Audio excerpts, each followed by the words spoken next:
Again repeat, last हमने किया था chemical equilibrium, right. Chemical equilibrium में हमने किया था लास्ट टाइम में बफर सॉल्यूशन। केमिकल इक्विलिब्रियम किया था, इसमें बफर सॉल्यूशन किया था हमने last time. Now what is a buffer solution? Buffer solution मैंने कहा था आपको, ऐसा solution which resist any change in pH by the addition of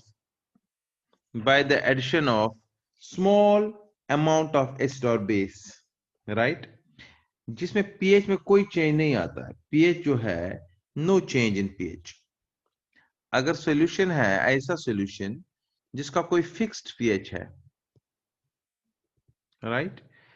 If it is 7 it is neutral, less than 7 it's acidic, more than 7 it is basic, right? तो अगर इसमें हम थोड़ा एसिड डालें या थोड़ा बेस डालें, थोड़ा सा एसिड डाल देते हैं और थोड़ा सा बेस डालते हैं, सपोज मैंने एसिड डाला थोड़ा या थोड़ा सा बेस डाला, इसमें कोई चेंज नहीं आता है, there is no change in pH of a solution, such a solution is known as buffer solution, right? फिर मैंने कहा था इसके बाद बफर सॉल्यूशन जो होता है ये दो टाइप्स का होता है। बफर सॉल्यूशन जो है is of two types. Buffer solution is of two types. एक टाइप है इसमें एक सब्सटेंस का है, of one substance, just revision बता रहा हूं थोड़ा 5 मिनट, ऑफ वन सब्सटेंस। एक सब्सटेंस का जो बफर सॉल्यूशन होता है that is actually salt of weak acid and weak base. Suppose acetic acid and ammonium hydroxide को अगर मिलाएं, एसिटिक एसिड वीक एसिड आपको पता ही है, acetic acid weak acid, and अगर मैं ले लूं weak base that is ammonium hydroxide, already ये भी हम कर चुके हैं। अगर हम इन दोनों को मिला लेते हैं आपस में तो हमें बनेगा CH3COONH4, अमोनियम एसीटेट बनेगा। दिस अमोनियम एसीटेट जो बना, it is a buffer solution of one substance, and second is buffer solution of a mixture। और याद रहे मैंने ये भी कहा था जो मिक्सचर वाला बफर सॉल्यूशन होता है ये दो टाइप्स का होता है, एक होता है एसिडिक, एक होता है basic. One is acidic buffer, another is basic buffer. Acidic buffer and another is basic buffer, right. अब एसिडिक बफर और बेसिक बफर में ये फर्क है, मैंने कल ही कहा था, लास्ट टाइम कहा था, एसिडिक बफर ऐसा मिक्सचर है जो बनता है वीक एसिड का, वीक एसिड से, and weak acid and a salt of, suppose weak acid है CH3COH, इसी वीक एसिड का salt with a strong base, strong base NaOH ले लो तो ये बनेगा CH3COONA, जब इस वीक एसिड को हम स्ट्रॉन्ग बेस के साथ मिलाएं। तो जो ये मिक्सचर बना, इस मिक्सचर को हम बोलते हैं एसिडिक बफर। और जो बेसिक बफर है, एसिडिक बफर जो है, एसिडिक बफर का मतलब it's a mixture of weak and salt of weak with a strong base. अब बेसिक बफर क्या होता है? बेसिक बफर होता है it's a salt of weak base, जैसे ammonium hydroxide, calcium hydroxide, magnesium hydroxide, weak base, and a salt of weak base with a strong acid, जैसे इसमें डालो HCl, H2SO4 जो सॉल्ट बनेगा, अगर HCl डालेंगे तो अमोनियम क्लोराइड बनेगा, अगर H2SO4 डालेंगे तो ये बनेगा अमोनियम सल्फेट। सो जो ये मिक्सचर बना, this mixture is basic buffer. फिर मैंने कल बताया था इन बेसिक बफर और एसिडिक बफर में, इसमें जब हम एसिड डालते हैं तो वो acid H+ ion immediately react करता है स्टेट आयन से और बनाता वीक एसिड, खत्म। अगर बेस डालेंगे तो वो इमीडिएटली OH अगर मैं डालूंगा वो H प्लस के साथ रेट करके वाटर बनाएगा। एसिडिक बफर की बात करेंगे, ऐसे बेसिक बफर में भी होता है, तो वो न्यूट्रल हो जाता है जो acid and small amount of acid and base हम डालते हैं। ये लास्ट टाइम का कल वाला क्वेश्चन था। अब मान लीजिए आपको आएगा एसिडिक बफर का पीएच कैसे। अभी तक हमने सिंपली एसिडिक सॉल्यूशन का पीएच निकाला और बेसिक सॉल्यूशन का पीएच निकाला। अगर क्वेश्चन आएगा एसिडिक जो है, एसिडिक जो बफर है, इसका आप पीएच कैसे निकालेंगे, अभी हम न्यूमेरिकल्स के लिए एक और दिन में आपको आपका ले लूंगा, हम न्यूमेरिकल्स दिखाएंगे। अब क्वेश्चन आएगा एसिडिक बफर जो है, एसिडिक बफर के लिए हम कैसे पीएच निकालेंगे। तो चूंकि एसिडिक बफर दो चीजों का बना होता है, suppose weak acid and a salt of weak acid with a strong base CH3COONA, क्योंकि NaOH से आया ये, यहाँ CH3COK, तो जो ये H देगा ये बहुत कम देगा H, राइट। तो इसलिए इसका पीएच के लिए एक स्पेशल फॉर्मूला है, and that formula is known as, याद रखना है आपको, इसको कहते हैं हेंडरसन हेसलबैच फॉर्मूला। ये एंट्रेंस के लिए बहुत इंपॉर्टेंट है। मैं क्वेश्चन बताऊंगा, कल बताऊंगा, लास्ट कल नहीं परसों बताऊंगा मैं आपको how to solve this numericals. करेंगे एक दिन सिंपल न्यूमेरिकल्स हम इस चैप्टर के final revision. Henderson and Hasselbalch equation है, और हेंडरसन एंड हेसलबैच फॉर्मूला उसको बोलते हैं। पीएच इसका है एसिड का पीएच, ऐसे वाले एसिडिक बफर का पीकेए, बिकॉज आपको पता है के इसका है, क्योंकि ये acidic constant as a weak acid, इसका के आएगा, उसका पीके प्लस वो गिवन होगा के, तो उसका जैसे H गिवन होता तो पीएच निकालते हैं माइनस लॉग, ऐसे pK log of concentration of salt, जो साल्ट हमने ये वाला साल्ट ले लिया, आई शो दिस स्पॉटलाइट से, इस साल्ट की concentration upon concentration of salt upon concentration of acid. What is the concentration acetic acid? Suppose उसकी concentration क्या है? This is the formula for acidic buffer. ये आपको याद रखना, pH is equal to pKa plus log of concentration of salt upon concentration of acid. Square bracket indicates molarity, molar concentration. Similarly, basic buffer के लिए, basic buffer को अगर हमें निकालना है कभी भी पीएच, मतलब दो चीजें हैं, वीक एसिड की कंसंट्रेशन गिवन है और साल्ट का गिवन है, इसके लिए क्या फॉर्मूला है, पी एच, क्योंकि हमें पीएच निकालना है direct, pH is equal P के ए प्लस लॉग ऑफ, इसका उल्टा बेस कंसंट्रेशन अपॉन, उल्टा, अब क्वेश्चन है उल्टा क्यों आया यहाँ पर, बिकॉज वहां पर तो असल में पीओएच निकलेगा ना, क्योंकि बेसिक जो बेसिक बफर है वहां पर पीओएच निकलेगा। वैसे भी निकाल सकते हैं, अगर हम पीओएच के लिए फॉर्मूला लिखेंगे डायरेक्ट लिख सकते हैं, पीओएच इज इक्वल पी के बी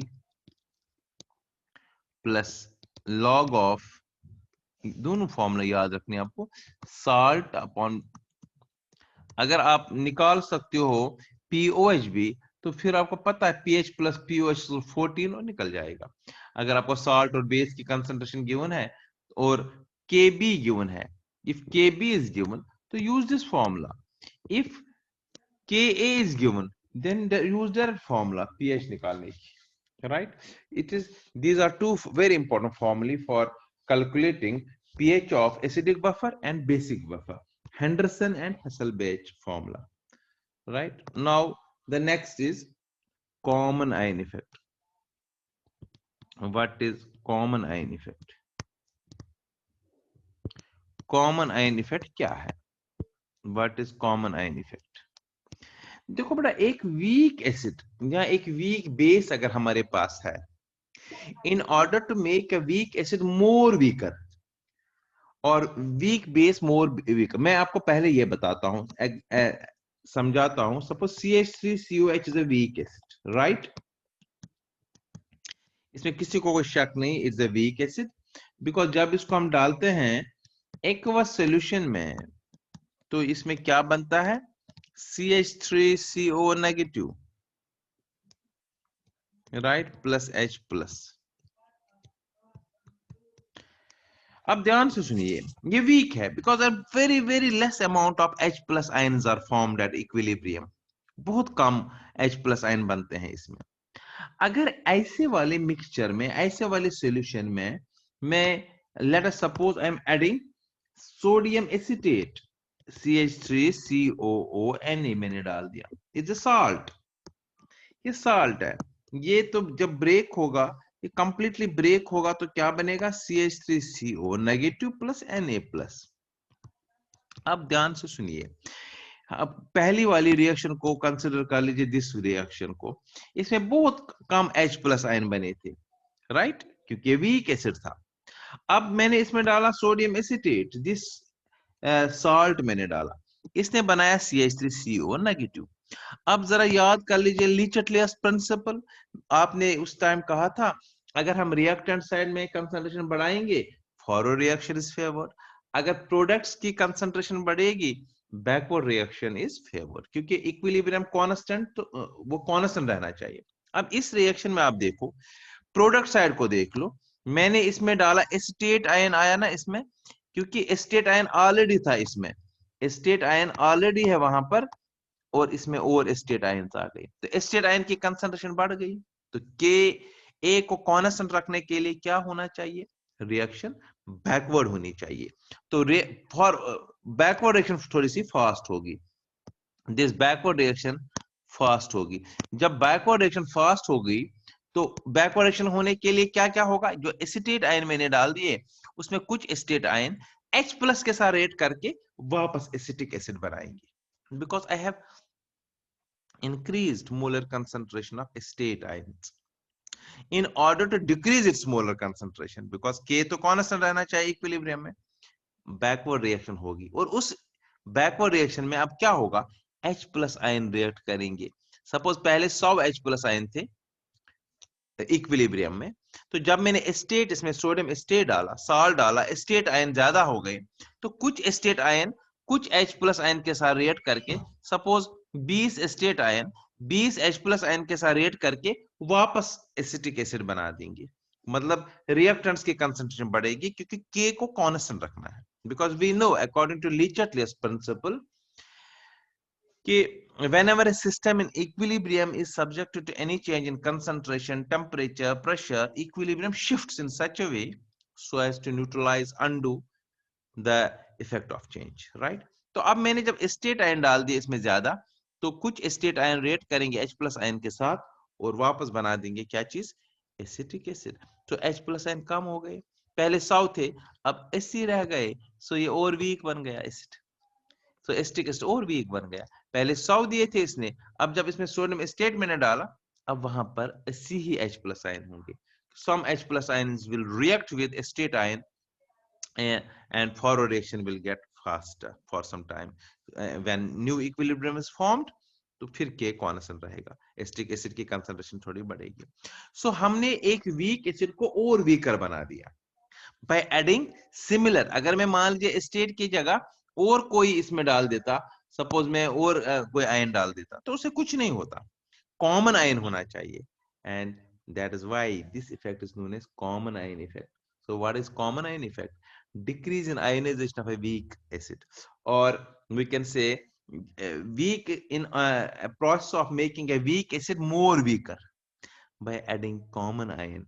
ठीक है ना, ऐसा by adding a electrolyte, strong electrolyte having common ion is known as a common ion effect, right? अगर आपको कभी भी किसी भी वीक चीज को और वीकर बनाना होगा, तो what you have to do, you have to, जो प्रोडक्ट साइड में आयंस है उसी का कोई कॉमन आयन वाला साल्ट इसमें डालना है, so that backward reaction is favoured, and जो वीकर एसिड था या वीकर बेस था या वीकर साल्ट था वो और वीकर बन जाता, राइट? ऐसे ही हम बेस में बता सकते हैं, लाइक दिस। अगर मैं लेट अस सपोज मैं वीक बेस लेता हूं NH4OH, अब NH4OH को पानी में डाल के कुछ, बिकॉज द वीक बेस, तो कुछ OH नेगेटिव आयंस इसमें बन जाएंगे, राइट, लाइक दिस, राइट? अगर मैं इसमें अमोनियम क्लोराइड डालू एक salt, I am adding NH4Cl to such a mixture, तो क्या बनेगा, NH4 पॉजिटिव बनेगा, और Cl नेगेटिव बनेगा। Cl नेगेटिव से कोई फर्क नहीं पड़ेगा क्योंकि ये कॉमन आयन नहीं है, लेकिन याद रहे NH4 इज कॉमन आयन, इससे बड़ा फर्क पड़ने वाला है। रिएक्शन बैकवर्ड होगी और OH रिएक्ट करेंगे NH4 के साथ, so it becomes more weaker. So weak base already थी, और वीकर बन गई, right. This was common ion effect. Now last question है इसमें, इस चैप्टर का लास्ट क्वेश्चन है solubility product. What do you mean by solubility product? देखो ध्यान से सुनिएगा, जब solubility product की बात मैं करता हूं, solubility product जो है, ये solubility product sparingly soluble salts के लिए applicable होता है। पहले आपको ये पता चलना चाहिए what are sparingly soluble salts। देखो नमक पानी में डालेंगे, इमीडिएटली सारा डिसॉल्व होता है या नहीं? बिल्कुल होता है। नमक इसमें डालेंगे, ये इमीडिएटली इसमें डिसॉल्व होता है, स्पेरिंगली सॉल्युबल साल्ट है। अगर मैं नमक के बदले सपोज और कोई लेता हूं, लेट अस सपोज और कोई सॉल्ट में लेता, KCl डालता हूं, वो तो कंप्लीटली सॉल्युबल है। But there are certain salts, जैसे AgCl है, बेरियम सल्फेट है, AgCl है, बेरियम सल्फेट है, या कैडमियम क्लोराइड है, कैडमियम सल्फेट है। ये कुछ ऐसे सॉल्ट्स है, अगर उनको पानी में डाला जाए ये पूरे सॉल्युबल होते ही नहीं है, इसलिए इन सॉल्ट्स को क्या बोलेंगे? इन सॉल्ट्स को बोलेंगे हम sparingly soluble salts. So what are sparingly soluble salts? Those salts which are soluble in water to a very small extent. Such salts are known as sparingly soluble salts, right? अब देखो बेटा, अगर इस sparingly soluble salt को मैं पानी में डालता हूं, suppose I am taking AgCl मैंने सॉलिड ले लिया, इसको पानी में डाल दिया एक बस। अब पानी में इसमें थोड़ा सा डिसॉल्व होगा और वो एक्वस में चला जाएगा, मतलब जो डिसॉल्व होगा वो पानी में, तभी तो डिसॉल्व होगा, वो आयन बन जाता है, और कुछ सॉलिड बचेगा। सपोज मैंने एक छोटा सा 10 ग्राम वाला सिल्वर क्लोराइड पानी में डाला, कुछ इसमें से 1 ग्राम 2 ग्राम डिसॉल्व होंगे और आयन्स बनेंगे, बाकी सॉलिड ही रहेगा, पानी में सॉलिड रहेगा, राइट। और तभी तो मैंने यहां पर S लिखा, तो ये सॉलिड बचा, ये बचा हुआ AgCl है जो डिसॉल्व नहीं हुआ है, ये वो AgCl है जो डिसॉल्व हुआ है AgCl। इनके बीच में इक्विलिब्रियम आता है, मतलब इक्विलिब्रियम का मतलब इसमें से अगर 2 मॉलिक्यूल डिसॉल्व हो रहे हैं, इसमें 2 वापस भी आ, उतना ही वापस भी आ रहा है। So an equilibrium is established between what? Between ions in aqueous solution and जो undissolved salt है। ये बड़ा इंपॉर्टेंट, एक साइड में अनडिसॉल्व सॉल्ट है, अनडिसॉल्व सॉल्ट, और दूसरे साइड में आयंस है, इन दोनों के बीच में इक्विलिब्रियम एस्टैब्लिश होता है। अब मैंने यही कहा कि अगर मैं इसी रिएक्शन को फिर लिखता हूं यहां पर, AgCl solid is in जो undissolved part है, at equilibrium it is in equilibrium with Ag plus and Cl negative ions, those ions will dissolve in water।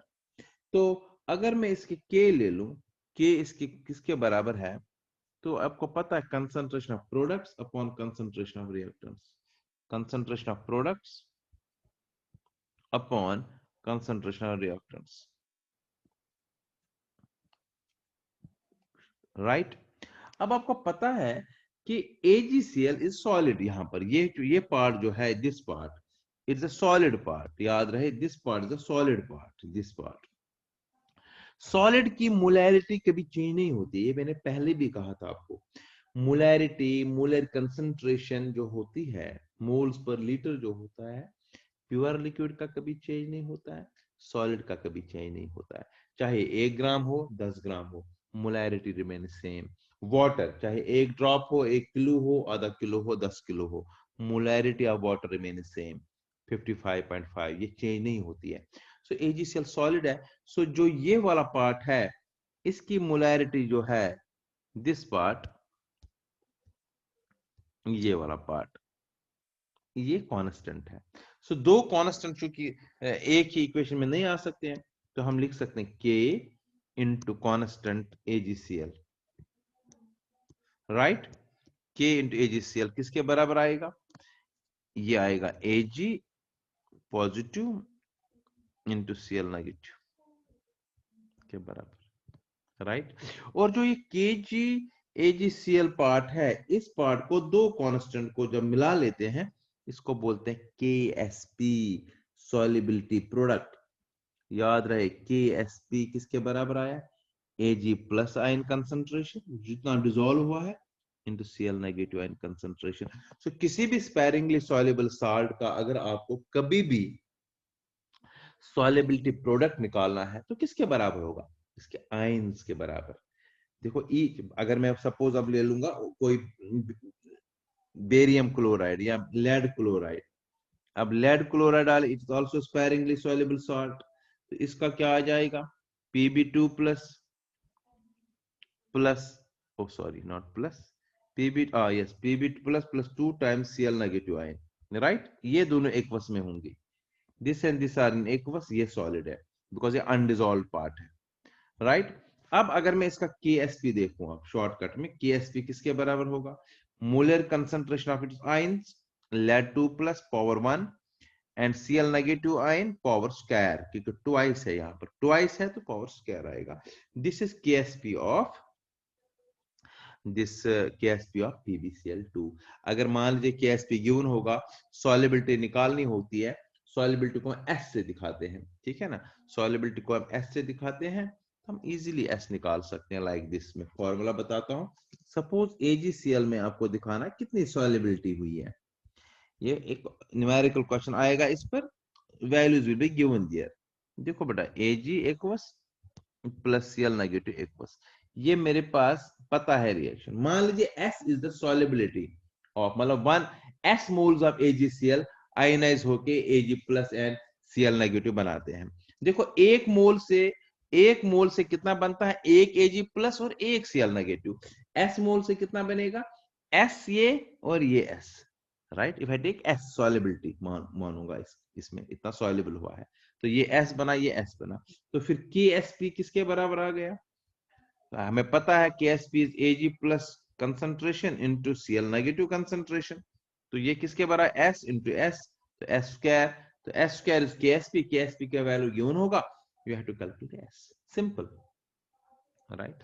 अब देखो बेटा लास्ट में एक चीज बताता हूं। मान लीजिए हमें पता है अब Ag, अगर हम AgCl पानी में डाल, देखो ध्यान से सुनिएगा, मैंने अब AgCl लिया सॉलिड, अब मुझे पता है as per solubility product formula, अगर इसको मैं एक टेस्ट ट्यूब में डालूं, सपोज ये टेस्ट ट्यूब में लेता हूं यहां पर, इसमें मैं AgCl डालूं 10 ग्राम, सपोज मैंने इसमें डाला, या 2 ग्राम AgCl डाला, तो 2 ग्राम AgCl डालने से इसमें सपोज जो आयंस बने, let us suppose Ag plus ion बने, कुछ भी, सपोज 50 Ag प्लस आयन बने, ये समझने के लिए बता रहा हूं, Cl बने 50, करेक्ट। अब देखो ये है इसको क्या बोलेंगे? सॉल्युबिलिटी। सॉल्युबिलिटी इसका अगर 50 है तो ये 50 बनेगा, ये 50 बनेगा, फिर हम दे देंगे वैल्यू शैल्यू, वो तो हो जाएगा, ये समझने के लिए बता रहा हूं। अब देखो बेटा, अगर कभी किसी एक रिएक्शन लेते हैं, सपोज मैं रिएक्शन लेता हूं, NaCl को मैं डालता हूं AgNO2, जैसे हमने लैंडोल्ट्स एक्सपेरिमेंट में किया था पहले ही चैप्टर में। जब इन दो को मिलाते हैं इसी टेस्ट ट्यूब में, तो हमें बनेगा NaNO2 जो सॉल्युबल ही रहेगा, और AgCl की प्रेसिपिटेट बनती है। जब AgCl इस टेस्ट ट्यूब में बनता है, सपोज Ag के बनते हैं सपोज 10 या मैं कह रहा हूं 100 आयंस, और Cl के बनते हैं 100 आयंस, मगर हमें क्या सॉल्युबिलिटी प्रोडक्ट है? इस टेस्ट ट्यूब में कितने Ag plus ion maximum dissolve होंगे? आयंस बनेंगे 85 और 85, तो हमें कितने बने? 100 और 100, 50 डिसॉल्व रहेंगे, और जो 50 बाकी बचे हैं 50 और 50, वो प्रेसिपिटेट बना देंगे। क्या बनाएंगे? तो प्रेसिपिटेट कब बनता है? अब बताओ, प्रेसिपिटेट प्रेसिपिटेट कब बनता है? अब प्रेसिपिटेट तभी बनेगा जब आयंस ज्यादा बनेंगे। किस चीज से ज्यादा बनेंगे? जो सॉल्युबिलिटी प्रोडक्ट का वैल्यू है उससे जब ज्यादा आयंस बनेंगे तो उस वक्त प्रेसिपिटेट बनती है, राइट। सो याद रखना आपको, ये था ये पार्ट जो मैंने दिखाया, ये पार्ट ये था सॉल्युबिलिटी प्रोडक्ट। ये पार्ट था आयनिक प्रोडक्ट। तो इसका मतलब है ionic product exceed solubility product. Very very important entrance based question. बताइए कब प्रेसिपिटेट बनती है? जब आयनिक प्रोडक्ट, जब आयनिक प्रोडक्ट जो होता है ये एक्सीड करेगा, ग्रेटर होगा किस चीज से? सॉल्युबिलिटी प्रोडक्ट से, हमेशा सॉल्युबिलिटी प्रोडक्ट से। तो हमें क्या बनता है? हमें हमेशा बनता है प्रेसिपिटेट, याद रख लीजिएगा, ठीक है ना? हमें प्रेसिपिटेट बनता है, राइट? क्योंकि सॉल्युबिलिटी प्रोडक्ट सैचुरेटेड होता है, उससे ज्यादा नहीं होते हैं। और आयनिक प्रोडक्ट में ऑल टाइप्स ऑफ सॉल्यूशंस के लिए एप्लीकेबल होता है। सॉल्युबिलिटी प्रोडक्ट का वैल्यू हमेशा फिक्स रहता है, आयनिक प्रोडक्ट का वैल्यू जो होता है वेरी होता है। तो ये था सारा कुछ इस चैप्टर से रिलेटेड जो केमिकल इक्विलिब्रियम था। मैं फिर रिवाइज करा रहा हूं, आज क्या पढ़ा हमने। Just see, I started from this buffer solution. Once buffer solution क्या होते हैं? Buffer solution ऐसा solution में pH change कभी नहीं होता है by adding a small number extra base। फिर इसके जो types बताए थे, one substance weak, the salt are weakest and the weak base, and mixtures, acidic buffer and basic buffer. What are acidic buffers? Is they are a mixture of weak acid and a salt are weakest with a strong base, right? What are basic buffers? Mixture of weak base and a salt of weak base with a strong acid, right? फिर उसके बाद मैंने कराया, इसके बाद एक minute, solubility product in इसे common ion effect. Common ion effect क्या है? हाँ, फिर मैंने हेंडरसन एंड हेसलबैच फॉर्मूला बता दी for acidic buffer and for, क्योंकि इसमें साल्ट भी होता है एसिडिक बफर में और वीक एसिड भी होता है, इसलिए दोनों का है। PH is equal pK plus log of salt plus upon concentration of salt upon concentration acid. And अगर बेसिक बफर का है तो ये फॉर्मूला आप याद रख लीजिएगा। अब कॉमन आयन इफेक्ट मैंने कहा, अगर एक वीक एसिड या एक वीक बेस को मोर वीकर बनाना है तो common ion of the strong electrolyte डाल दीजिए। ये मैं एग्जांपल दिया। Then solubility product, solubility product concept जो है, it is applicable for weak sparingly soluble salts, sparingly soluble salt, those salts we dissolve to a very small extent, and there is an equilibrium is established between the ions, dissolved apart, dissolved ions and undissolved solid salt, जिसको हम KSP बोलते हैं। KSP अगर हम define करें, is the product of molar concentration of ions which are formed in the solution, saturated solution, with each concentration term raised to power equal to stoichiometric coefficient in the balanced reaction। फिर मैंने इसके लिए S solubility का बता दिया, and ultimately बताया when ionic product exceeds solubility product, a precipitate is formed, right? Thank you. This was all about this chapter. And next जो कल नहीं, मैं Wednesday को ले लूंगा next class, same time, revision numericals, and hopefully from Thursday we will start organic chemistry. All students must be present in the class. That is very, very important part of chemistry now. Thank you. God bless you.